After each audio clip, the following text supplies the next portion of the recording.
Hi Virgo, welcome to your February 2020 Astro Update. It's Verena here, and this is also going to include the tarot. So I'm combining the two in this month just to mix things up.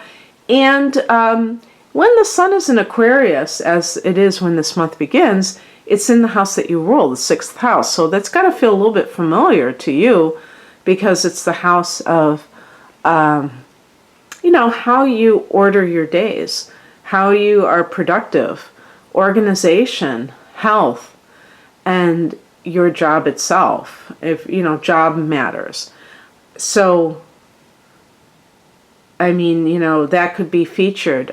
We're coming off of a new moon in Aquarius. I'm recording this the day before that, on the 23rd of January. So, if you're listening in January, it's going to be very recent for you, or right on time. And so that's in that house as well. So there might be a new job for some of you, a new health regimen. And Mercury is also going to be there, and Mercury is the ruler of that house. Mercury is your ruler, in other words. And Mercury is going to be there until the 3rd, and then Mercury goes into the 7th house, which, Pisces, the house of one-on-one relationships. And so that can, in some cases, because this is also the house of legal matters, there may be some kind of situation that you're dealing with in that arena, and you're talking about it, you're communicating about it, maybe signing a contract. There is going to be a Mercury retrograde in the middle of the month, and I'll get to that in a second. So be mindful of that as you are dealing with any kind of contracts, if that's apropos for your situation. But also love partners. So there could be some kind of thing going on with them, or if you're maybe even like an ex-husband or wife. On the 7th, Venus goes into Aries. So Venus has been in this 7th house, and it's going into the 8th house. I have to say, Venus in the 7th house is actually quite good for relationships and for legal matters. Venus can bring money where she goes, and so that can, and also harmony. So settling some sort of legal matter and coming to an agreement on the money, perhaps. And Venus goes into the 8th house, that's other people's money, so it's specifically tied to shared resources, or, money that is perhaps coming to you from a source that you didn't, not your own, that you didn't work for. Let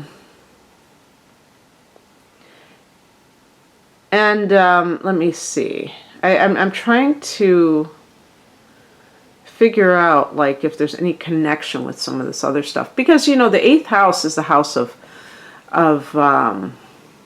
also the house of the dead, and this can be inheritance issues.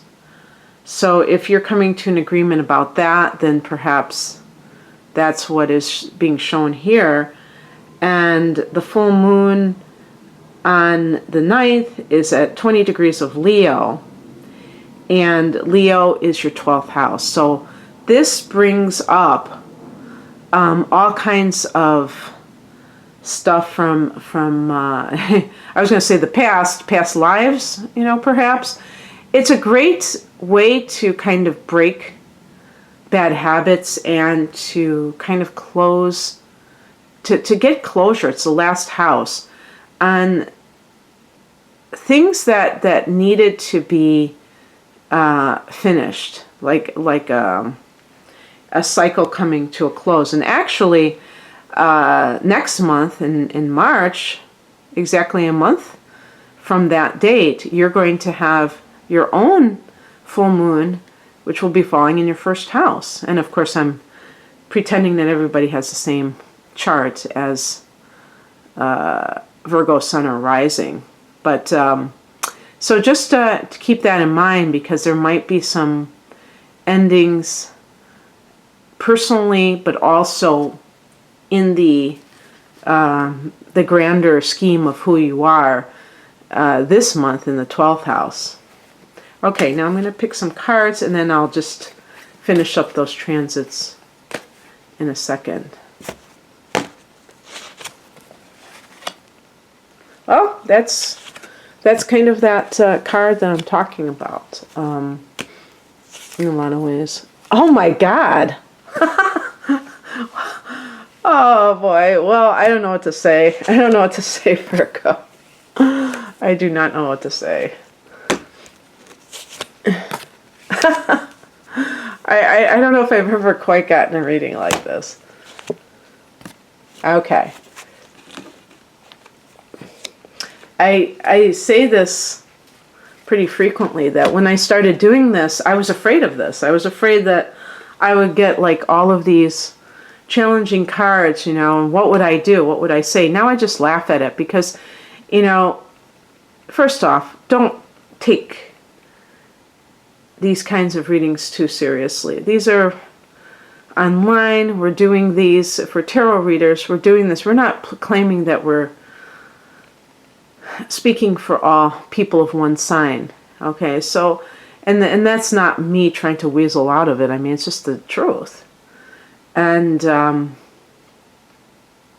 but there might be some of you who identify with this, because I don't feel like, excuse me, I don't feel like this is something that just comes up in February. I feel like this is confirmation. You know, actually, that was one of the things I should have said about that full moon, is that it can illuminate secrets. Okay, and but again, I don't think that Virgos are easily fooled. You're too into details to not sense if something is kind of amiss. So for you, it's more of confirmation. If somebody is saying you're crazy, you know, to think that I'm cheating or whatever it is, you're you know, that's in your mind, and then you start to doubt yourself, and that's kind of like a Virgo. I could see a Virgo person doubting their perception because somebody is telling them that they're crazy for thinking it. But it doesn't mean that it's, you know, proving anything related to what's going on. The full moon in the 12th house can show that things that were kept hidden are being, you know, the flashlight is being shown on them.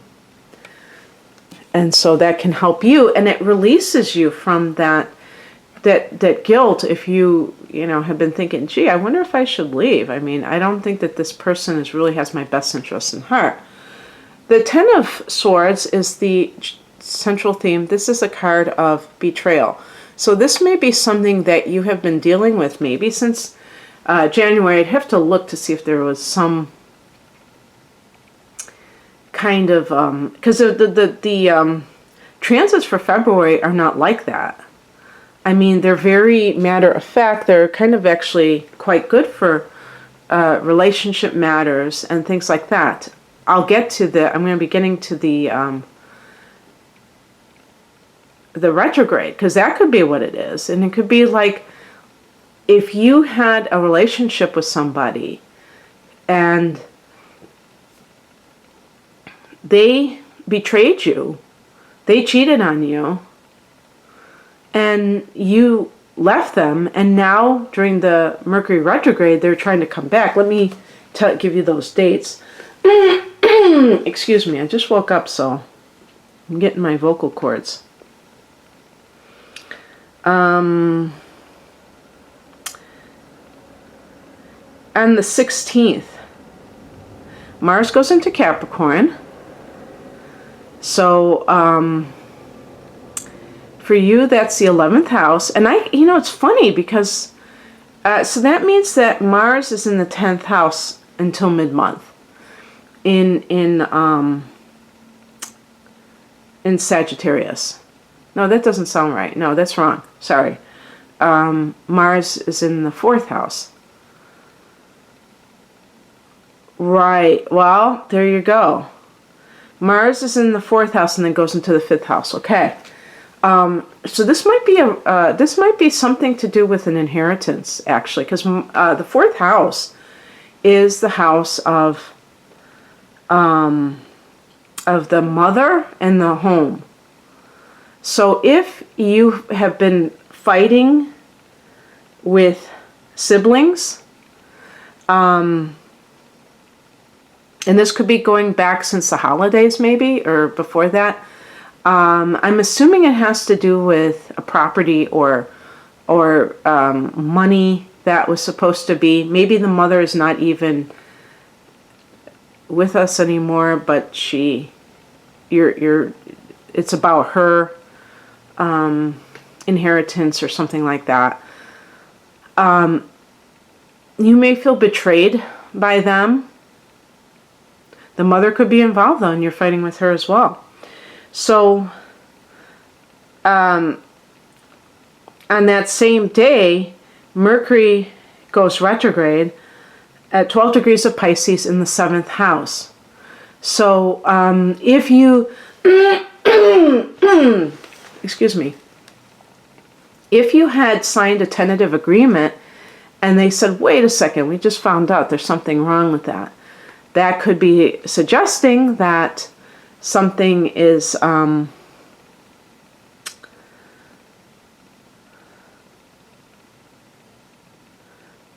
quite kosher with your contract, and then what it could mean is that it creates some sort of confusion, or need to redo something, let's put it that way. But this could be somebody from your past coming back to you. And that's what I was talking about when I'm talking about the 10 of Swords. Remember, if somebody betrayed you, don't suddenly forget it because they, have given you the time of day. They've called you. That's such a big mistake. Remember what somebody does. That doesn't mean that you don't forgive them, but don't forget, because then you can set yourself up for being taken advantage of again.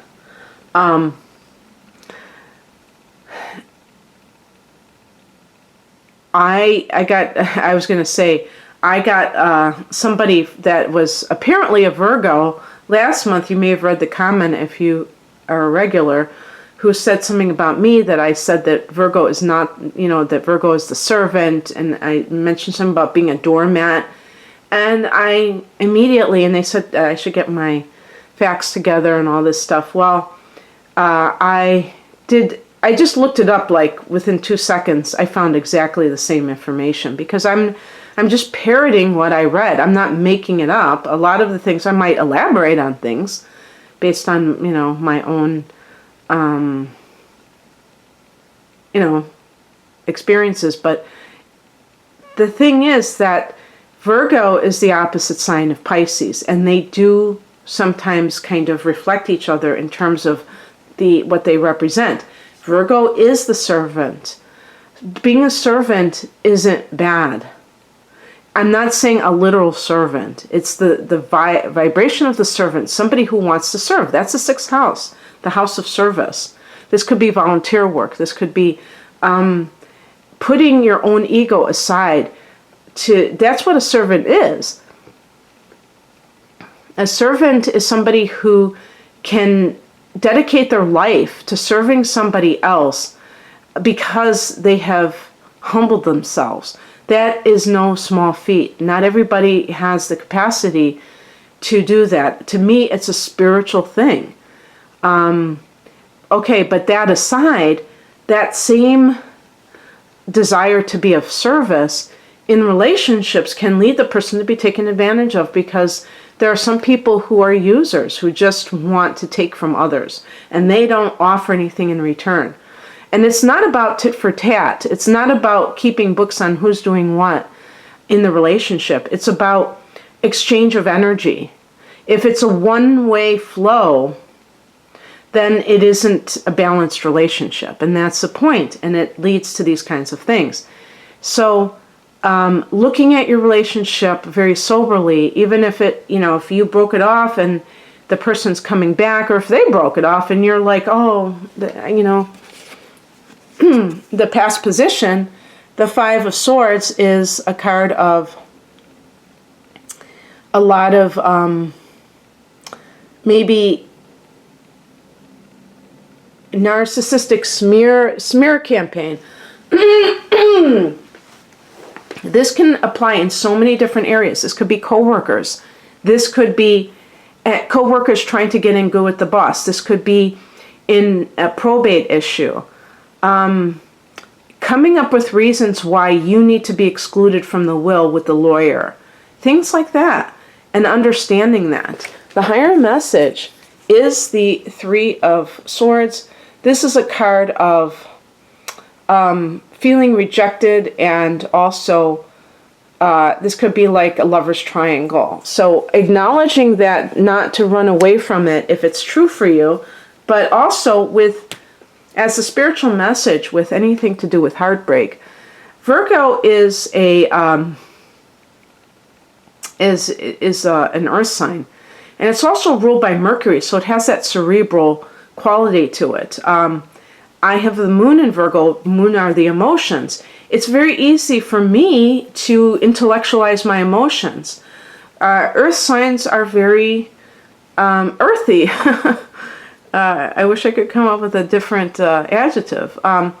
They're not necessarily, they're very rational. So they're like all about, being rational in one's ideas. So being overly emotional is not something that earth signs really are into. So you have to be able to see, though, or feel your feelings, because that's really the way to heal. But it's also, your feelings are very intelligent in that they can inform you what's really going on. If you tend to it would take, you have to look at the chart to see what the person's Neptune is like. If they tend to be kind of a little bit, for lack of a better word, delusional, and they don't really see things in a balanced or a realistic way. So being able to do that can make you see what you're really up against. The Three of Swords, I mean, this could even be a work situation where they ask you back.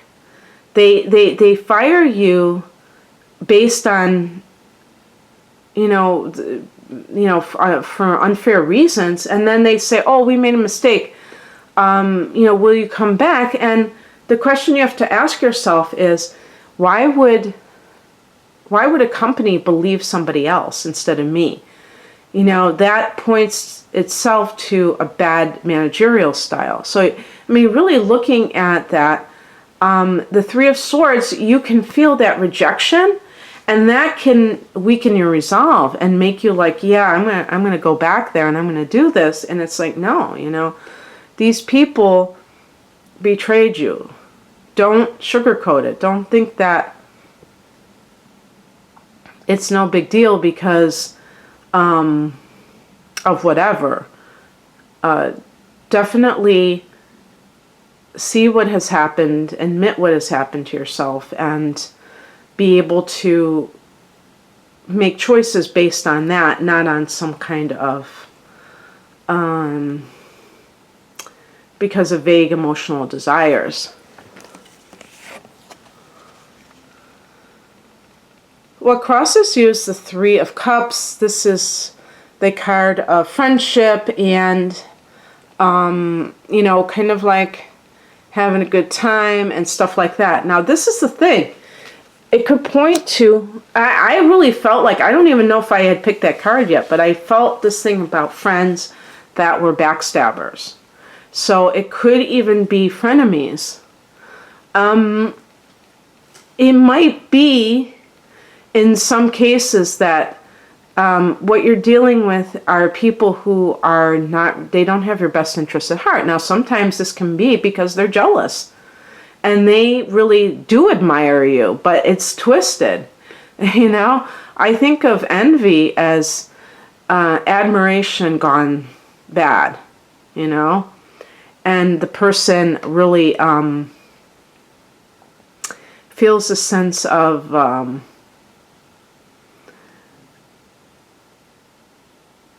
how can I put it, that they really like, there's so many things that they can see that are good about you that it makes them feel inadequate. And so they have to find some way, what is your Achilles heel, you know, and that could be like your relationship. If you're with somebody that is not that loyal.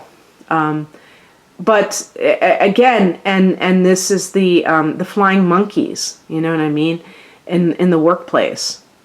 The you know, it's funny that they're depicted as women, because a lot of you are women as well, and it's it's funny to me because I always have had a hard time trusting women because of that tendency to be catty and, you know, to do things like that, you know. And the reason I'm being kind of sexist to my own gender is because I think men get a bad rap, and I'm kind of sticking up for them right now. I think that men, especially nowadays, are just demonized, the male species. And I think women are just like lauded and worshipped. And let's face it, you know, there's no, everybody, there's no gender, there's no anything that is 100% perfect. And we need to look at our own behavior, bottom line, as women. And that goes for people who don't gossip, but who sit there and listen to it. That should tell you something about the people that you're surrounding yourself with. If you're the kind of person that doesn't like gossip, but you're around people who do it all the time and they're like phony to people's faces, and then they're really dissing them behind their backs, I mean, you know, that's not cool. So that could be one possibility, but it could be too talking about a womanizer. So here, I'm glad that I'm giving equal opportunity, because I love the word womanizer because it really fits, and because so many of you may be women dealing with men. But it's not to suggest that women can't do the same thing. It's just that, what is the female equivalent? Manizer doesn't work. But anyway, you may be dealing with somebody also who, is a partier. They love the camaraderie of going to a bar and sitting there, and then that weekend, they might be fairly decent person, but when they drink, it loosens their morals, and then they are willing to get their pants loosened, their belt loosened, and they take it from there. So that might go together. Like if they stop drinking, then they'll stop being such a horn dog. But if somebody tries to come back into your life and says that they've changed, they would have to change their behavior for it to really, indicate that you can believe them. What's coming in is the Eight of Cups. This is leaving what doesn't serve you. So again, you may have already left. I mean, I'm getting kind of those vibes, but if you haven't, you may decide. Now, it doesn't mean it will be in the month of February, but that's kind of the direction that the reading suggests. And even with like a company, if you got laid off and now they're saying, well, now we need somebody, you might be thinking twice if this is a regular pattern, or even if you just feel like, with the Three of Swords, this may have ripped your heart out, and you may be like, you know what, I don't want to go through this hell again. I'm just going to leave for good. and that sort of thing. But you know what? To me, the Eight of Cups has like a spiritual component to it where it's searching for meaning in life. It's like, especially with those first three cards, Buddha would say, life is suffering. It sounds really negative, but it's really healing when you are going through suffering, because you go on Instagram and everybody's going to Bali and Maui, and you're like, wow, or living, on Maui. And it's like, you may be living in a studio apartment and, you have a mattress on the floor and you feel like your life sucks. Now, maybe it does suck at this point, but life is not, we never know what's going to happen next in life. So the point is that searching for meaning will never fail you, because you will be able to frame your life in a larger context than just whatever is happening in this moment, whether it's a broken relationship, a lost job, whatever your, friendships that you thought were solid that weren't. This can help you to realize what is really important in life. And by the way, Buddha did not just say life is suffering. Buddha said, talking about the four causes of suffering, one of them is getting what you want, which is kind of funny, because we know that when people do realize their dreams, what they find is that they have other goals. It's not the end all. They can't just rest in this bliss of achieving a certain goal that they wanted.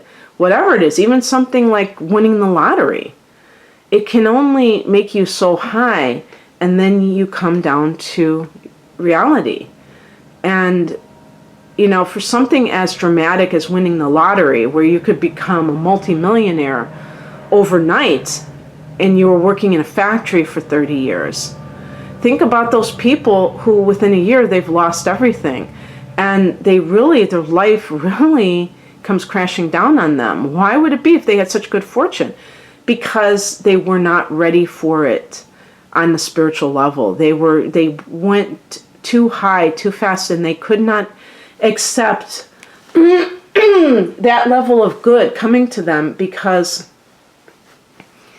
it's a vibration. It's not something. It's not like numbers in a bank account. That's just the material version of it. This is why the Eight of Cups is very crucial to your life right now. It has, you being able to understand the nature of reality at the deepest level. And who knows, maybe that will involve travel. And the outcome is the Queen of Wands. Now, this card is connected to fire energy and confidence. It's interesting too. It's connected to Sag, despite the sunflower, which makes me think Leo.